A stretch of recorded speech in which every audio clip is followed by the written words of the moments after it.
আগত নৌকাটা ছিল আর ধানের শেষ নৌকার মধ্যে হইত। এরা নৌকাটা নাই। নৌকার যিনি কান্ডারি আমাদের সাবেক প্রধানমন্ত্রী হাসিনা, উনি আপনাদেরকে ফেলে ভারত ফেলে দিল্লি থেকে বসে আছে আর আমাদেরকে বিপদে ফেলে দিয়ে গেছে, তাই না? থাকলে অন্তত একটা গণতান্ত্রিক অবস্থা চলতো, তাই তো? এখন আছে নতুন একটা মার্কা আসছে আমাদের সামনে। আপনাদের ছেলে তার প্রতিনিধি দাঁড়াইছে, তাই না?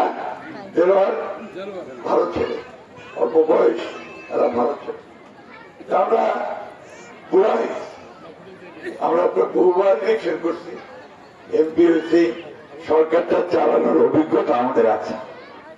ওর বয়স কম, সামনের দিকে ইনশাল্লাহ আর ভালো করতে পারবে যদি লেগে থাকতে পারে, তাই না?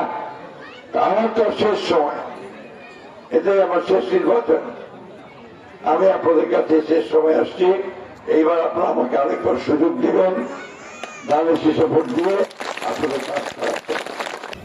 আমরা দেশটাকে স্বাধীন করছিলাম, পাকিস্তান থেকে আলাদা হয়ে গেছিলাম। পাকিস্তান আমাদের উপরে অত্যাচার করতো, তারপরে আমরা আলাদা হয়ে গেছিলাম। আলাদা হয়ে বাংলাদেশ স্বাধীন করছি। আর সেই সময় যারা পাকিস্তান সেনাবাহিনীকে সাহায্য করছে,